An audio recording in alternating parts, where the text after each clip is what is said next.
going to be doing a golden, glowy look. Lily's just got back from a holiday, so she's got a nice lovely tan. So I'm just going to start with an Elemis moisturiser, just to prep the skin.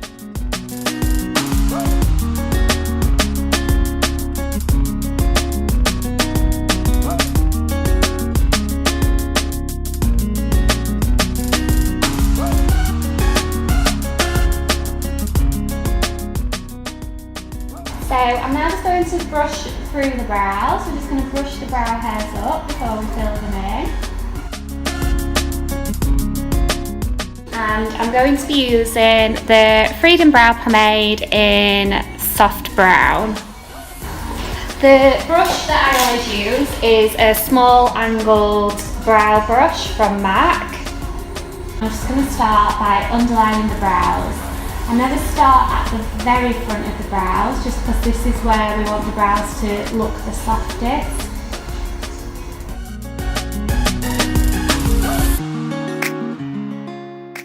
And then I'm just going to brush the product up through into the brows.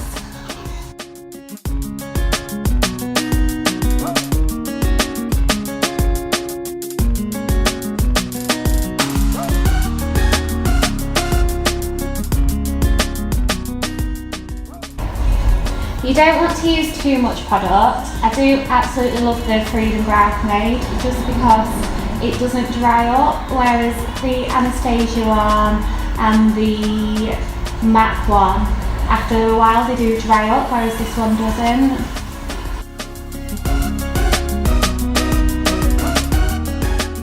Like before, we're not starting at the very front of the brow, as we want to leave this part the softest. More of the ombre brow.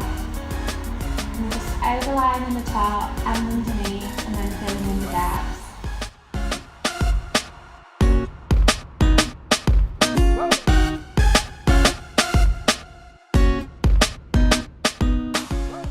Then I'm going to go back again with the spoolie brush just to brush through the brows. This just really softens them. I'm going to use the NYX Brow Gel. This is just a clear brow gel. And I'm now going to use the Louise base, which I got last week and I absolutely love it. This is going to help the colour of the shadow go on true to colour and also last a lot longer. It just gives you a blank canvas to start doing your eyes. I'm just neatening up under the brow. This brush is just a MAC 252S. And then I'm pulling the product down. This is the point you can really neaten up your brows. And then we're just going to place this all over the lid. You want to build this up quite a lot so it's a good coverage. Also, you want to keep patting over the product so it starts to set. So if the product's really wet when you go on with your eyeshadow is just going to cling to the places where it's wet. So you need it to dry and not look tacky.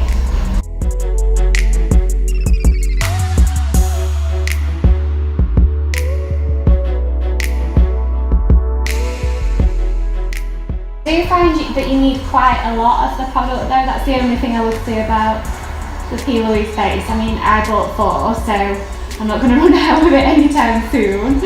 But I know she is thinking of bringing out some bigger ones, which is good.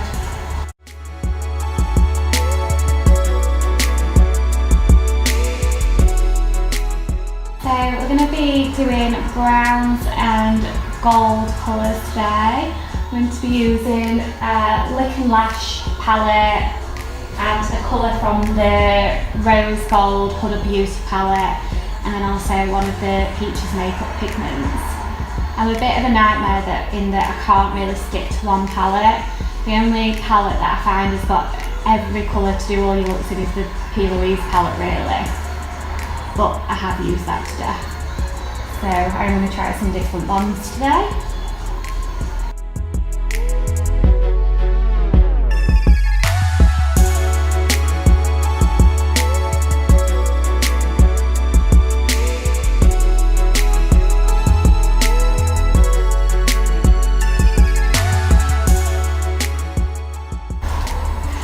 So we're now just using a fluffy eye brush just to blend out these edges, because we don't want the concealer to just stop as when it goes into the foundation. It needs to all blend together.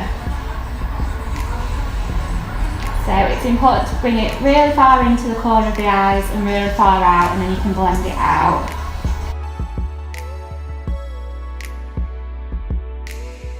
So I'm now just going to use a light brown colour from the Lip and Lash palette, which is this one here.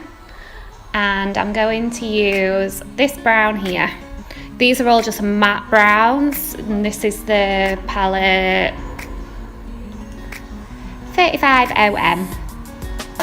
The brush I'm using is a Zoeva 221 soft crease brush, and we're just placing this right in the socket. This is going to be the lightest brown colour. So I'm not focusing at the minute about blending the product, I just want to build up the colour in the crease.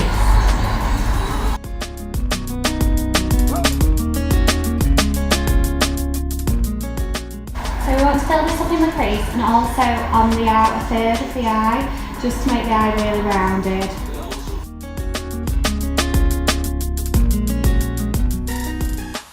So once I feel as though I've got enough product built up in the eye, we're going to use a 2 to 8 brush, a clean one, just to blend out the edges.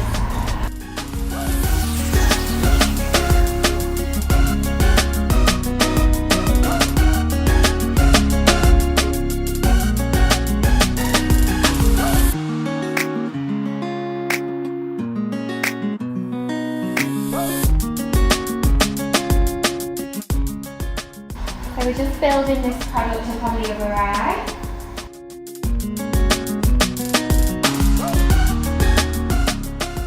So I'm now going to use this really red brown. This is the colour Henna from this is the Huda Beauty Rose Gold palette.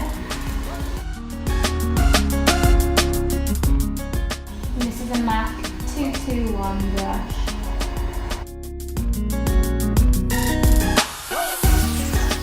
Don't worry if you get quite a lot of product on the lid. It's better for the product to come lower down than too high up.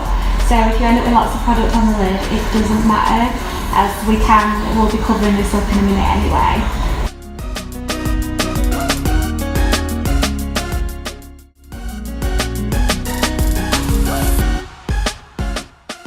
So now I've built the brown up in the crease, so that was the colour Henna from the Huda Beauty palette. We're now going to blend that back out again with the light brown colour from the Lip and Lash palette. So a bit of a trick, if you feel like you took the shadow too high, I am now just using a fluffy eye brush and the Louise base again. So I'm just going to go around the top, and this is going to act as a bit of an eraser.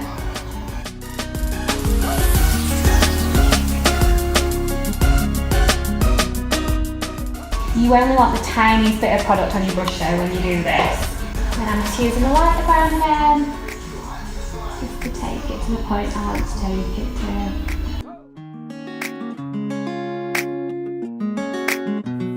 So, to cut the crease, we're going to use the Louise base again, and I'm now going to use a MAC 239 brush. And I'm going to start right in the centre. The product is right on the tip of my brush, and I'm using the very tip of my brush just to create that line. If you look straight forward from it, you close again.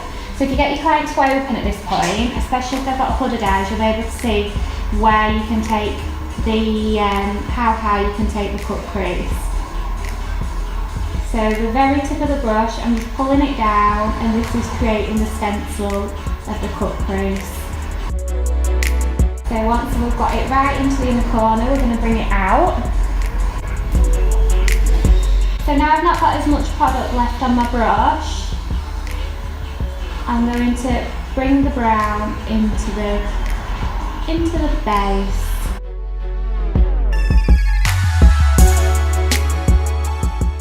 So again, I start right in the centre. The product is literally on the tip of my brush.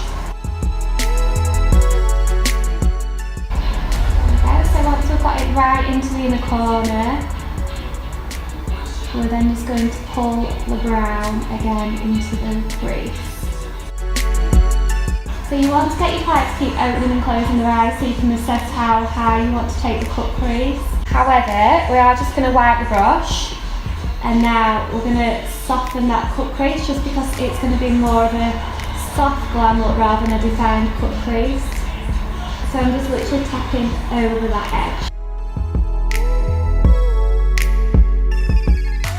I'm going to use a Louise 234 brush. That's the Gatsby pigment. And you're just patting this into the base.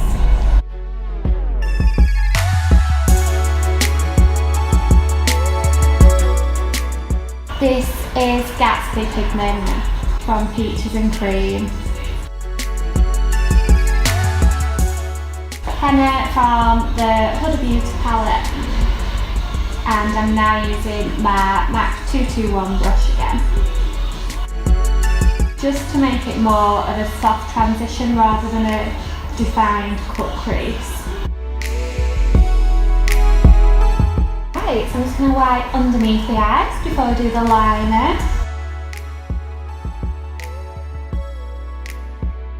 I'm using the Rimmel Glam Eyes eyeliner. So this is a liquid liner. It's one that I've always used. I just find it so easy to use. However, when it's new, it's really watery, and then when it gets a bit older, it gets a bit more thicker consistency. Don't be afraid to put your thumb on the eyeshadow at this point, because you want to really stretch the lid.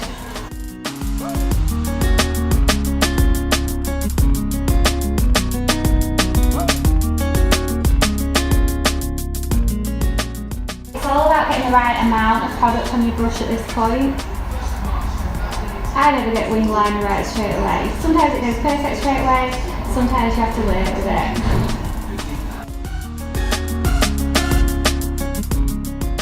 I've got such a shaky hand as well, so if I can do it with a shaky hand, anyone can do it.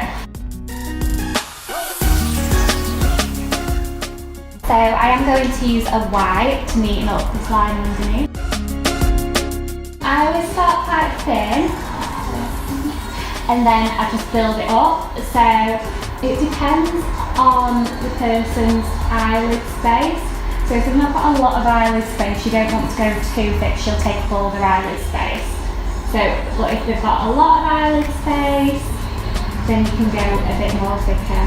And just keep taking a step back and assessing the situation. As you can see, it still takes me a while to do liquid liner. Right, so for underneath the eye, I'm going to use the Maybelline Eraser Eye. And I have taken the sponge bit off the top of this, I just found it's easier to get out. At this point, I'm also going to be using the tip of the brush again, just to neaten up that liner underneath. Be really careful at this point, you don't want to ruin what you've done. So this is going to act as the base underneath the eyes.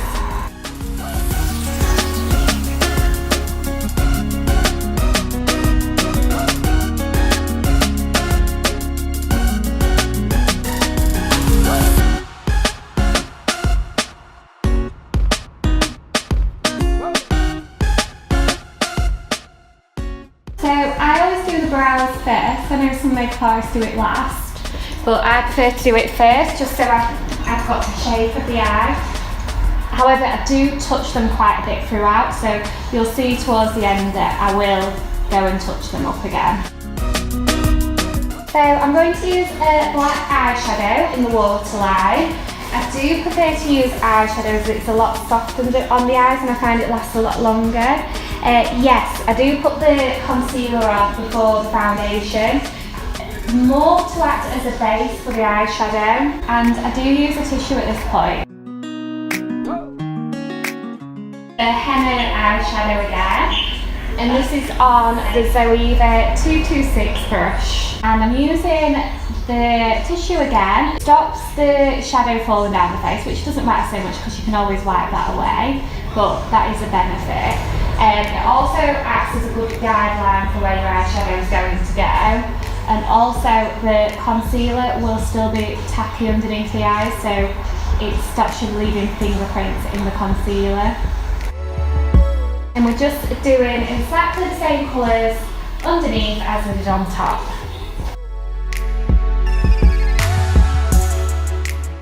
So I'm now just wiping away to neaten that up before we blend it out. Just where some of the black has dropped down, so if I then blend it out with the lighter eyeshadow straight away, then the black would smudge down the face, whereas we want to keep it all nice and crisp and clean. So a tiny bit of the concealer again, just to act as a base again.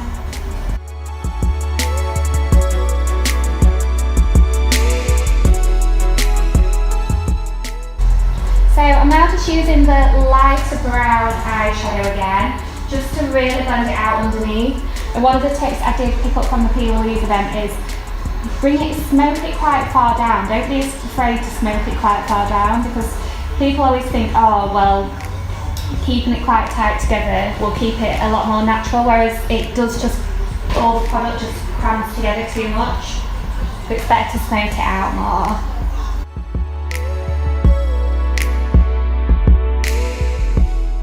I'm going to be using the Tatty lashes, and these are the style TL4. The two styles that I use from Tatty are the TL4 and the TL23. These ones are a lot more wispy, and I kind of go between the two as to which ones are my favourite, whereas these ones are my favourite at the minute. So I'm just going to get the lashes out and measure them up. So a good tip is when I'm measuring the lashes up, and also before I put them on, I do bend the lashes. So by bending the lashes, it helps them to sit more as a rounded eye, so they go on your eyes a lot nicer. So by placing them on and getting the client to open, you can then look on the outer corner and see how many need cutting off. So I use the back of my tweezers just to put the glue on. You don't need a lot of glue, and I do swear by the MAC Duo glue. I actually even ordered a different Duo glue off Amazon, and I'm not a fan. It just never seems to be the same as the one that I get from MAC. So I'm just going to twist the lashes round again and place them on. And at this point, if you can get your client to look down, I know some clients do find it uncomfortable in their eyes water, so just get them to close. But if your client can look down, you can get really into them in the corners better rather than closing.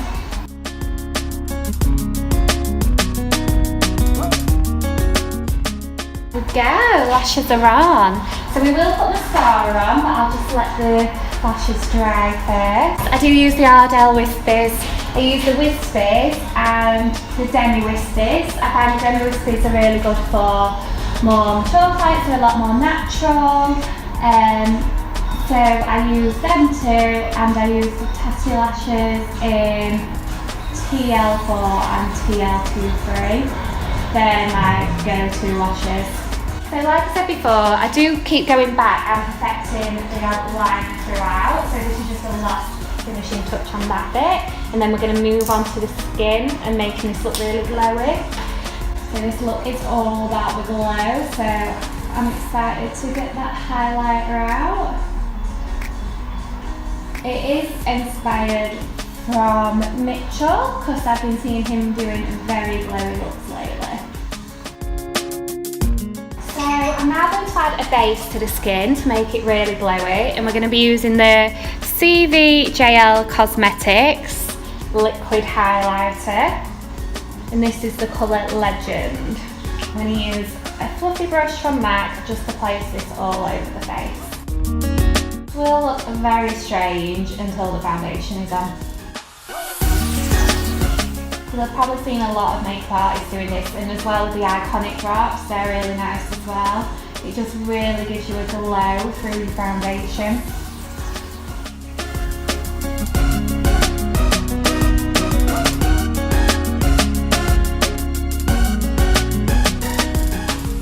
This product is so nice, like as a base, especially in the summer. This will be amazing. Lily's got a nice tan from a holiday, so that always helps. Like I said, bear with me as this will look strange at first. I'm going to use the damp beauty blender just to make sure this is all blended in. So we're just adding the highlight, so Lily's looking nice and shiny. I'm going to use my NC30 Studio Fix foundation, and I'm going to place this on with a MAC foundation brush just everywhere, and then blend with my beauty blender. This foundation is definitely your most versatile foundation to go on most of your skin types, so it's definitely the best one to have in your kit. So obviously it's so expensive to get so many different foundations in so many different colours, so this one is definitely a must. This one, and for more mature ladies I sometimes use the MAC Face and Body foundation.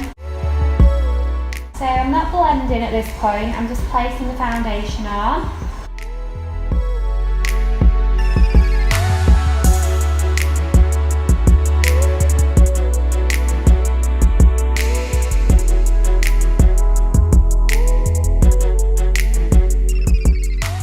So you want to be really careful when you're going around the top of your brows.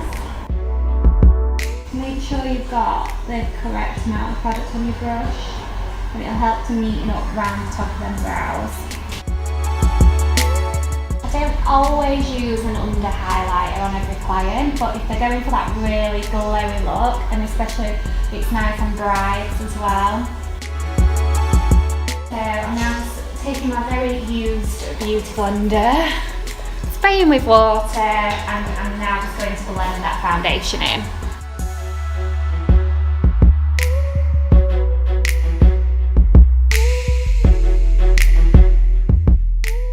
This foundation always looks really wet at first when it goes on, and a bit like the concealer, you do need to keep patting over it and it'll start to dry and go quite matte. If someone's got quite oily skin, it will still look a bit wet, which at that point I will add powder. But it's settling nice into Lily's skin, so I won't need any powder. I just kind of judge with the powder, and if I do use a powder, it is the Laura Mercier translucent powder, but a tiny bit of powder. I'm now just using a smaller brush to go around the nose and also under the eyes.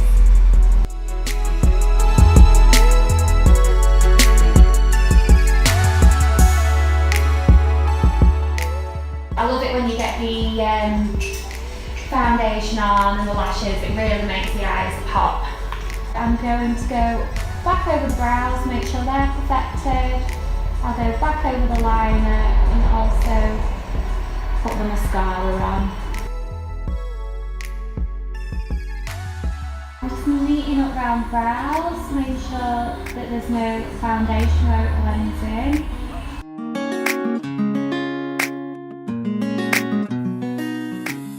So these are the last little perfection touches before we go on to the highlight, which is going to be the main focus of this look. So we want to make sure everything else is perfect before we move on.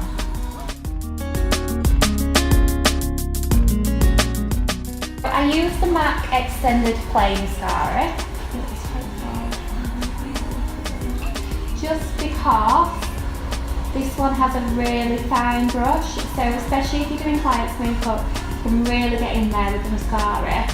It's usually quite a hard thing to do, I think, mascara on your clients.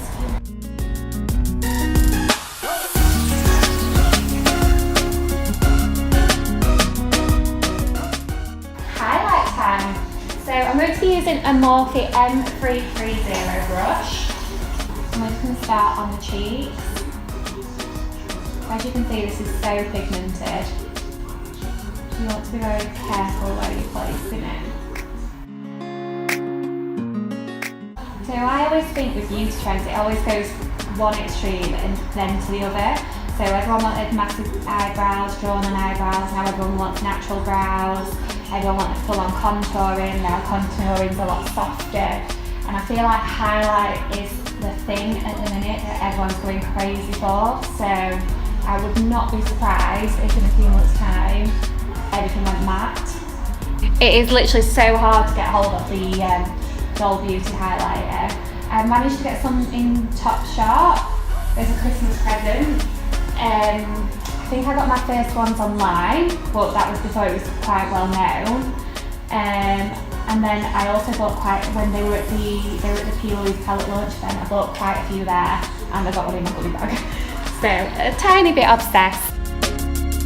So we're going to add this to the cheekbones, we're going to add it above the brows, and then we're going to also add it to the inner corner of the eye, and it's also on the nose and the cupid's bow. So just a little bit highlighted. This is definitely my favourite bit of doing any makeup. So just adding a bit to the chest as well.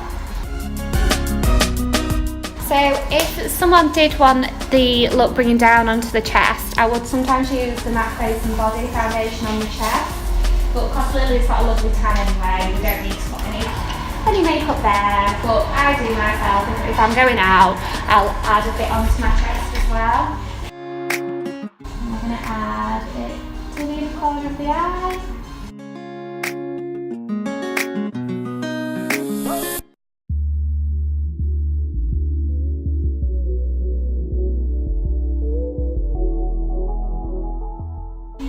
Then I'm just using one of the clean fluffy brushes I used before, just to make sure that blends in nicely together. I'm going to be using the MAC Mineralized Skin Finish Powder in dark, and this is one of the MAC I think it's a 150 brush. So we're taking this from the top of the ear and down.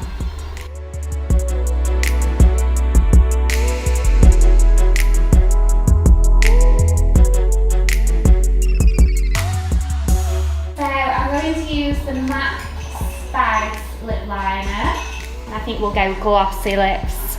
I'm obsessed as well with the Peaches makeup glosses at the minute, and I do usually love Honey, but I think we're going to go Bambi, which is a bit more of a brown. So this is the Spice lip liner from MAC, which I use 90% of the time.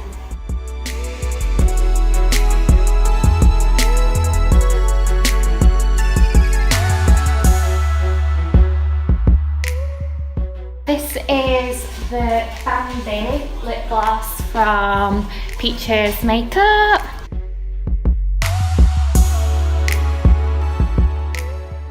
I'm obsessed with glossy lips at the minute. Not good with the wind, but it's such a lovely brown nude. So we're just making the lips really glossy. So this is very Mitchell inspired with a lot of the highlighter, glossy lips, golden eyes. It's definitely one of my favourites. And then the final touch, I'm just going to use some of the Fix Plus spray, just to spray on the face. It just really makes that highlighter pop at the end. There we go, and that's the finished look, guys. I hope you've enjoyed it. Thanks for watching, guys. I'll be doing another one soon, so keep a lookout on my page. Bye.